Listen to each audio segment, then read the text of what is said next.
نماز کی سنتوں کا بیان. مؤکدہ سنتیں. مؤکدہ کا کیا معنی؟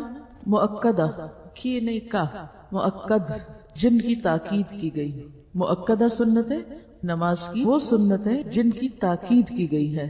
حضرت ام حبیبہ رضی اللہ عنہا کہتی ہیں کہ رسول اللہ صلی اللہ علیہ وسلم نے فرمایا: من صلی فی یوم ولیلۃ 12 رکعۃ بنی لہ بیت فی الجنہ 4 قبل الظہر ورکعتین بعدها ورکعتین بعد المغرب ورکعتین بعد العشاء ورکعتین قبل صلاۃ الفجر. جو شخص دن اور رات میں فرضوں کے علاوہ 12 رکعتیں پڑھے اس کے لیے بہشت میں گھر بنایا جاتا ہے. ان 12 رکعتوں کی تفصیل کیا ہے؟ 4 رکعت ظہر سے پہلے، 2 رکعت اس کے بعد، 2 رکعت مغرب کے بعد، 2 رکعت عشاء کے بعد اور 2 رکعت نماز فجر سے پہلے. حضرت ابن عمر رضی اللہ عنہ فرماتے ہیں کہ میں نے رسول اللہ صلی اللہ علیہ وسلم کے ساتھ ظہر سے پہلے 2 رکعتیں پڑھی. اس سے کیا پتہ چلتا ہے کہ ظہر سے پہلے 4 کی بجائے 2 رکعتوں کا بھی جواز ہے. یعنی اگر آپ مصروف ہیں یا جلدی میں ہیں تو بجائے اس کے کہ بالکل چھوڑ دیں تو 4 کی بجائے 2 بھی پڑھ سکتے ہیں. رسول اللہ صلی اللہ علیہ وسلم نے فرمایا: رات اور دن کی نماز 2 رکعتیں کر کے پڑھو. تو اس سے یہ بھی پتہ چلتا ہے کہ 4 رکعت کو بھی 2 کر کے پڑھا جا سکتا ہے. رسول اللہ صلی اللہ علیہ وسلم سنتیں گھر میں پڑھتے تھے. حضرت عبداللہ بن شقیق سے روایت ہے کہ میں نے حضرت عائشہ سے رسول اللہ صلی اللہ علیہ وسلم کے نفلوں کا حال دریافت کیا تو حضرت عائشہ نے کہا: رسول اللہ صلی اللہ علیہ وسلم میرے گھر میں ظہر سے پہلے 4 رکعتیں پڑھتے تھے، پھر آپ نکلتے اور لوگوں کے ساتھ ظہر کے فرض پڑھتے، پھر گھر میں داخل ہوتے اور 2 رکعتیں نماز پڑھتے. آپ لوگوں کے ساتھ مغرب کی نماز پڑھتے، پھر گھر میں داخل ہوتے اور 2 رکعت سنت پڑھتے، پھر آپ لوگوں کے ساتھ عشاء کی نماز پڑھتے، پھر گھر میں داخل ہوتے اور 2 رکعتیں نماز پڑھتے. اور رات کو آپ صلی اللہ علیہ وسلم 9 رکعت تہجد کی نماز پڑھتے. ان میں وتر بھی ہوتا تھا. اور جب صبح نمودار ہوتی تو نماز فجر سے پہلے 2 رکعتیں سنت پڑھتے تھے. اور یہ سنت نمازیں اور نفل نمازیں آپ کی گھر پر ہوتی تھی. غیر مؤکدہ سنتیں. رسول اللہ صلی اللہ علیہ وسلم نے فرمایا: جو شخص عصر سے پہلے 4 رکعت سنت پڑھے اللہ اس پر رحمت کرے. یعنی شوق دلایا گیا ہے، تاکید نہیں. مغرب سے پہلے 2 رکعتیں. رسول اللہ صلی اللہ علیہ وسلم نے 2 مرتبہ فرمایا: مغرب سے پہلے 2 رکعتیں ادا کرو. تیسری بار فرمایا: جس کا جی چاہے. یعنی بھی غیر مؤکدہ. یہ اس لیے فرمایا کہ کہیں لوگ اسے سنت مؤکدہ نہ بنا لیں. حضرت انس رضی اللہ عنہ سے روایت ہے کہ مدینہ میں مؤذن مغرب کی اذان کہتا، ہم سب ستونوں کی طرف دوڑتے اور 2 رکعتیں پڑھتے. لوگ اس کثرت سے 2 رکعتیں پڑھتے کہ اجنبی یہ گمان کرتا کہ مغرب کی جماعت ہو چکی ہے. یعنی سب لوگ تقریباً یہ سنتیں پڑھنے کے لیے دوڑ پڑتے تھے. ستونوں کا ذکر کیوں ہے؟ اس سے کیا حکمت کی بات پتہ چلتی؟ سترہ بنانے کے لیے. کیونکہ ہوتا یہ نا کہ جب سنت پڑھی جا رہی ہوتی ہے تو کوئی شخص صف کو ملانے کے لیے آگے سے گزرتا ہے، کوئی دائیں سے کوئی بائیں سے، تو اس صورت میں پھر عموماً نمازیوں کے لیے گزرنا مشکل ہو جاتا ہے. تو خاص سنت آپ فرض سے پہلے پڑھیں یا پھر فرض کے بعد پڑھیں، کوشش یہ کریں کہ آپ کے سامنے سترہ ہو. کیونکہ جماعت کی نماز میں تو امام کے سامنے کا سترہ سب کے لیے کافی ہو جائے گا، لیکن سنت کے لیے اپنا اپنا سترہ بنانا پڑے گا. اور اس کے لیے خصوصاً ایسی جگہ کی تلاش کہ جہاں آپ کے آگے سے کوئی نہ گزرے، جیسے پلر وغیرہ ہو. اور اگر ایسی جگہ نہ ملے تو پھر اپنی ہی کوئی چیز سامنے رکھ کے، جیسے بیگ ہے یا کوئی بھی چیز رکھ کے نماز پڑھیں تاکہ گزرنے والوں کو تکلیف نہ ہو. کیونکہ بعض لوگ لمبی نماز رستے میں پڑھنے کھڑے ہو جاتے ہیں، اس سے دوسروں کو پریشانی ہوتی ہے. تو دوسروں کو تکلیف دینے سے بچنا چاہیے. اور یہ جو 2 رکعت مغرب سے پہلے اگر آپ کو کبھی عمرے پہ جانے کا اتفاق ہوا ہو تو مسجد نبوی اور حرم پاک میں مغرب کی اذان ہوتے ہی لوگ کھڑے ہو جاتے ہیں جماعت سے پہلے یہ 2 رکعتیں پڑھنے. مرثد بن عبداللہ رحمۃ اللہ علیہ حضرت عقبہ رضی اللہ عنہ کے پاس آئے اور کہا: کیا یہ عجیب بات نہیں کہ ابو تمیم رضی اللہ عنہ مغرب کی نماز سے پہلے 2 رکعتیں پڑھتے ہیں؟ عقبہ رضی اللہ عنہ نے کہا کہ ہم بھی رسول اللہ صلی اللہ علیہ وسلم کے زمانے میں پڑھتے تھے. اس نے پوچھا: اب کیوں نہیں پڑھتے؟ کہنے لگے کہ مصروفیت ہے. یعنی اس بات کا ثبوت تو ہے کہ یہ پڑھی جا سکتی ہیں، لیکن اگر کوئی شخص مصروفیت کی وجہ سے نہ پڑھ سکے تو اس کی رخصت ہے، گنجائش ہے. جمعہ کے بعد کی سنتیں. نبی صلی اللہ علیہ وسلم نے فرمایا: جب تم جمعہ کے بعد نماز پڑھنا چاہو تو 4 رکعت ادا کرو۔ معلوم ہوا کہ جمعہ کے بعد 4 رکعت سنت پڑھنی چاہیے، اور اگر کوئی 2 رکعتیں بھی پڑھ لے تو جائز ہوگا۔ حضرت ابن عمر رضی اللہ عنہ روایت کرتے ہیں کہ رسول اللہ صلی اللہ علیہ وسلم جمعہ کے بعد کچھ نماز نہیں پڑھتے تھے، یہاں تک کہ اپنے گھر آتے تو 2 رکعت پڑھتے۔ بعض علماء نے یہ تطبیق دی۔ تطبیق کا کیا معنی ہوتا ہے؟ تطبیق مطابقت پیدا کرنا، یعنی کنٹرڈکشن دور کرنا، کہ مسجد میں 4 سنتیں 2 کر کے پڑھے، اور اگر گھر میں آ کے پڑھے تو 2 سنتیں پڑھے۔ ٹھیک ہے، یعنی آپ دیکھیے کہ یہ جو اوپر 2 تطبیق ہے نا، تو ایک آپ صلی اللہ علیہ وسلم کا قول ہے کہ اگر کوئی جمعہ کے بعد نماز پڑھنا چاہے تو 4 رکعتیں پڑھے، لیکن آپ کا عمل کیا تھا گھر میں، کہ آپ نے گھر میں 2 رکعت پڑھی۔ تو علماء نے کیا کہا کہ مسجد میں پڑھنا چاہے تو 4 پڑھے، گھر پڑھے تو آپ کی سنت کی پیروی میں 2 پڑھے۔ فجر کی سنتوں کی فضیلت۔ حضرت عائشہ کہتی ہیں کہ رسول اللہ صلی اللہ علیہ وسلم نے فرمایا، فجر کی 2 سنتیں دنیا اور جو کچھ دنیا میں ہے اس سے بہتر ہیں۔ فجر کی 2 سنتیں دنیا اور جو کچھ دنیا میں ہے اس سے بہتر ہیں۔ حضرت عائشہ رضی اللہ عنہا سے روایت ہے کہ رسول اللہ صلی اللہ علیہ وسلم نوافل یعنی سنن میں سے کسی چیز پر اتنی محافظت اور مداومت نہیں کرتے تھے جس قدر فجر کی 2 سنتوں پر کرتے تھے۔ رسول اللہ صلی اللہ علیہ وسلم فجر کی 2 سنتیں پڑھتے تو دائیں پہلو پر لیٹتے۔ فجر کی سنتیں فرضوں کے بعد بھی پڑھ سکتے ہیں۔ اگر آپ ایسے وقت مسجد پہنچے کہ جماعت کھڑی ہو گئی ہو اور آپ نے سنتیں نہ پڑھی ہوں تو اس وقت سنتیں مت پڑھیں، کیونکہ رسول اللہ صلی اللہ علیہ وسلم نے فرمایا، جب نماز کی اقامت ہو جائے تو فرض نماز کے علاوہ کوئی نماز نہیں ہوتی۔ اس لیے اگر جماعت کھڑی ہو تو سنت چھوڑ دیں، فرض پڑھیں اور فرض کے بعد سنت پڑھ لیں۔ اور اگر آپ گھر میں ہی نماز پڑھیں جیسے خواتین، اور آپ کی آنکھ دیر سے کھلی ہے، وقت صرف اتنا ہے کہ یا تو سنت پڑھیں گے یا فرض، تو پھر دونوں میں چوائس کس کی ہوگی؟ فرض کی۔ فرض اپنے وقت پہ پڑھ لیں اور سنت سورج نکلنے کے بعد پڑھ لیں۔ ایسی صورت میں آپ جماعت میں شامل ہو جائیں، فرض پڑھ کر سنتیں پڑھ لیں۔ چنانچہ رسول اللہ صلی اللہ علیہ وسلم نے ایک شخص کو صبح کی فرض نماز کے بعد 2 رکعتیں پڑھتے ہوئے دیکھ کر فرمایا، صبح کی نماز 2 رکعتیں ہیں، تم نے مزید 2 رکعتیں کیسے پڑھی؟ اس شخص نے جواب دیا، میں نے 2 رکعتیں سنت نہیں پڑھی تھی، اب ان کو پڑھا ہے۔ یہ سن کر آپ صلی اللہ علیہ وسلم خاموش ہو گئے۔ تو آپ کی خاموشی کیا تھی؟ آپ کی رضامندی۔ اور ایسی حدیث جس میں آپ کسی عمل پر خاموشی اختیار کریں وہ کیا کہلاتی؟ تقریری حدیث کہلاتی۔ ایک شخص مسجد میں آیا، رسول اللہ صلی اللہ علیہ وسلم صبح کے فرض پڑھ رہے تھے، اس نے مسجد کے ایک کونے میں 2 رکعتیں سنت پڑھی، پھر جماعت میں شامل ہوا۔ جب آپ نے سلام پھیرا تو فرمایا، تو نے فرض نماز کس کو شمار کیا، جو اکیلے پڑھی تھی یا اس کو جو ہمارے ساتھ پڑھی؟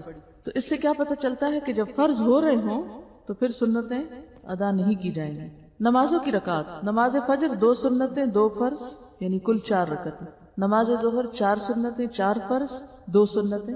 نماز ظہر 10 رکعتیں ہوئی۔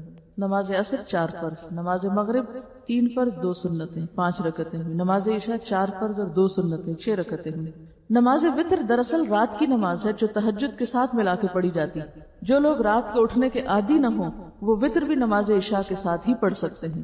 رسول اللہ صلی اللہ علیہ وسلم نے فرمایا، من خاف اللہ یقوم من آخر اللیل فلیوتر اولہ، جسے خطرہ ہو کہ رات کے آخری حصے میں نہیں اٹھ سکے گا وہ اول شب ہی وتر پڑھ لے، لیکن کہیں یہ نہ سمجھے کہ وتر عشاء کی نماز ہے، وہ عشاء کی نماز کا حصہ نہیں ہے، ٹھیک ہے، وہ تہجد کی نماز کا حصہ ہے۔ اگر کوئی تہجد نہ پڑھے کیونکہ تہجد نفلی نماز ہے تو وتر سونے سے پہلے بھی پڑھ سکتا ہے۔ اب آپ دیکھیے کہ یہاں انہوں نے صرف فرض اور سنتیں لکھی، نفل نہیں لکھے۔ نفل جو ہے وہ اس کی اصل کیا ہے کہ وہ ایسی عبادت ہے جو دل کی خوشی سے کی جاتی ہے اور اس کی کوئی تعداد متعین نہیں، آپ جتنے چاہیں پھر پڑھتے جائیں۔ اسی لیے یہاں لکھا ہے کہ کوئی یہ خیال نہ کرے کہ ہم نے نماز کی رکعتیں کم کر دی، یعنی فرائض اور سنتیں گنلی، نفل چھوڑ دیے۔ نوافل اپنی خوشی اور مرضی کی عبادت ہے۔ رسول اللہ صلی اللہ علیہ وسلم نے کسی کو پڑھنے کے لیے مجبور نہیں کیا، اس لیے ہمیں کوئی حق نہیں کہ ہم اپنے نفلوں کو فرضوں کا ضروری اور لازمی ضمیمہ بنا ڈالیں۔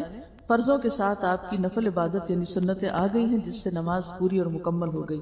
لہٰذا اگر کوئی شخص یہ پڑھنا چاہے تو پڑھ لے، اگر نہیں پڑھنا چاہے تو نماز ہو جائے گی۔ ہمارے ہاں بہت سے لوگ نماز کیوں نہیں پڑھتے؟ کس لیے نہیں پڑھتے؟ لمبی بہت ہوتی، وہ سنتے ہی گھبرا اٹھتے ہیں کہ اتنی لمبی نماز کیسے پڑھیں۔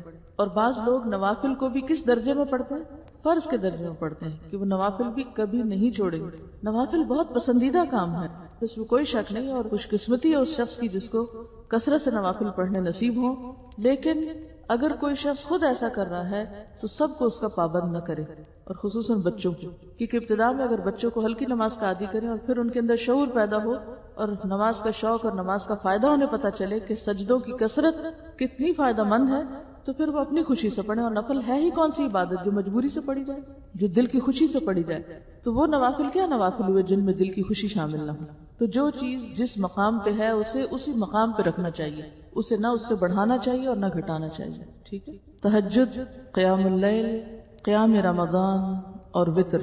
حضرت ابو امامہ رضی اللہ عنہ روایت کرتے ہیں کہ رسول اللہ صلی اللہ علیہ وسلم نے فرمایا، علیکم بقیام اللیل فإنہ دأب الصالحین قبلکم وہو قربۃ لکم الی ربکم ومغفرۃ للسیئات ومنہاۃ عن الاثم.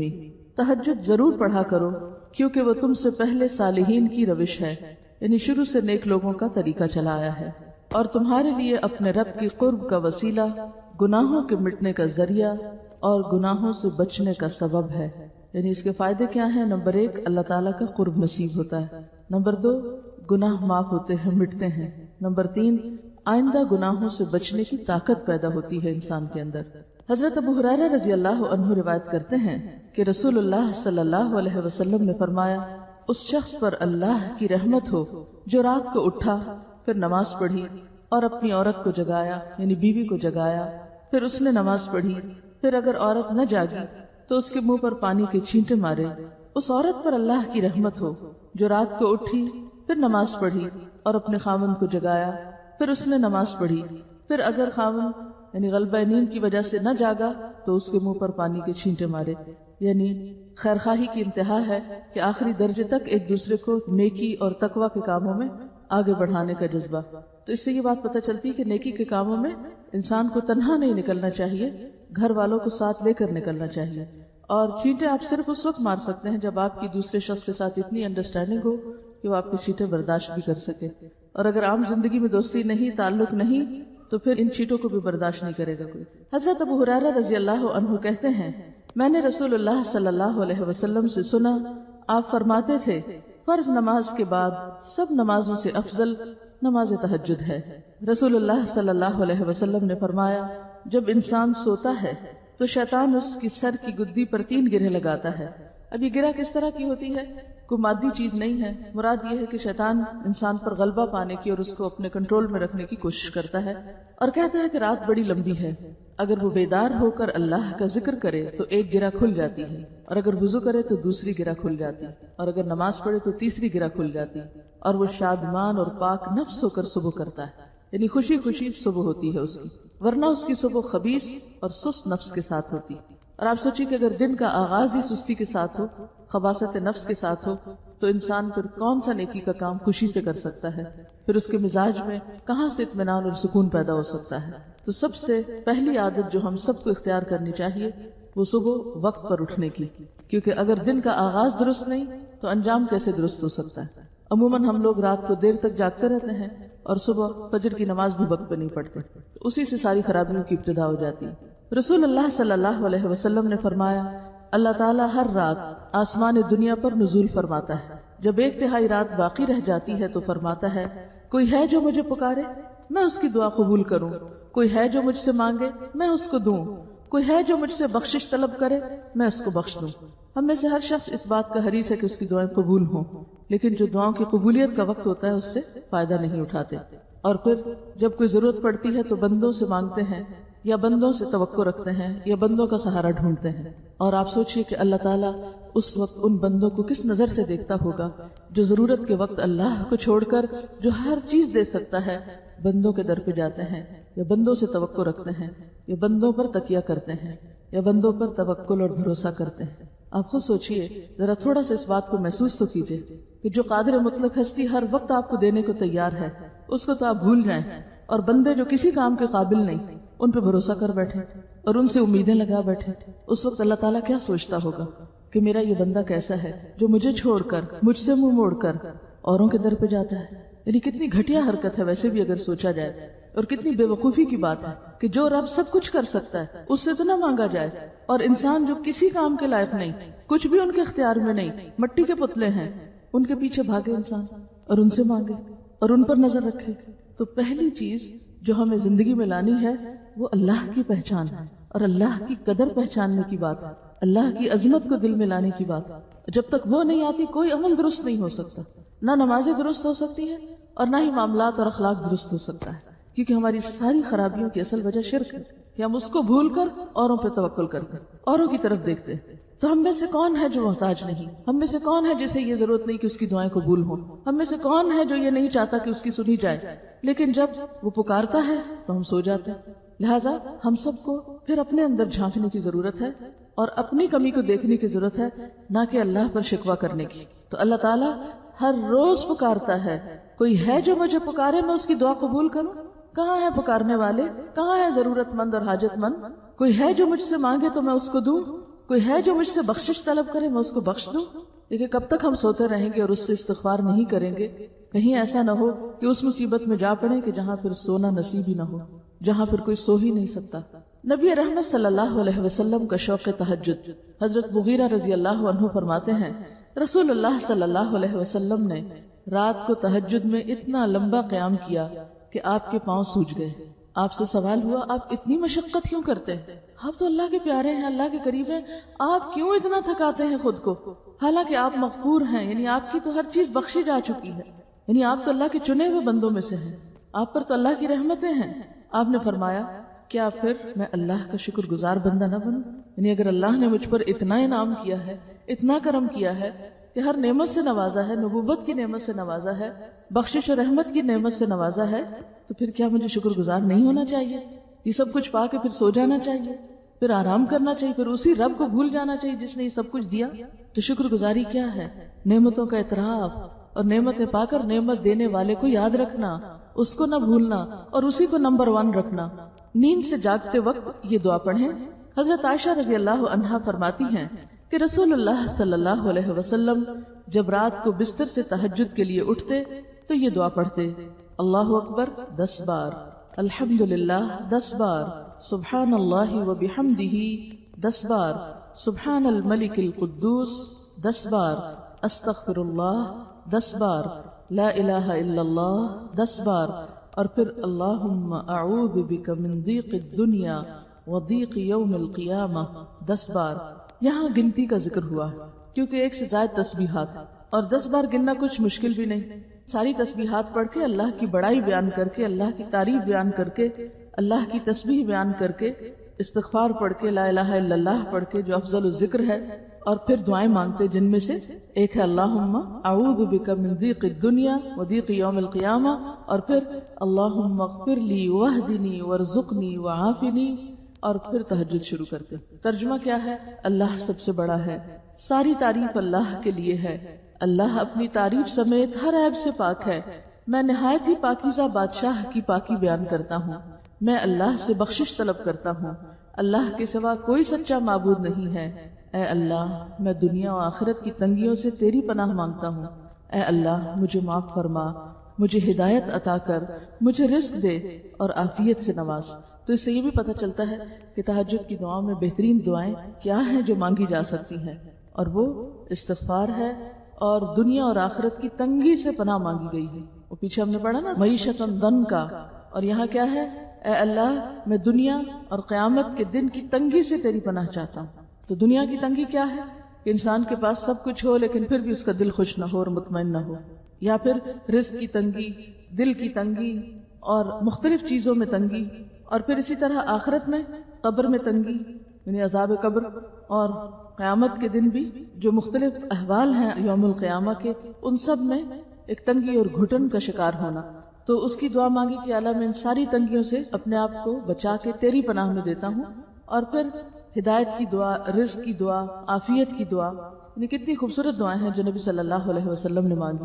بعض اوقات ہم مانگنے لگتے ہیں نا تو سوچتے ہی رہ جاتے ہیں مانگے کیا، کہ سمجھ ہی نہیں آتی کیا مانگے. تو یہ جو مسنون اذکار ہیں یہ اس لیے بھی سیکھنے ضروری ہیں کہ ہمیں مانگنے کا سلیقہ آئے.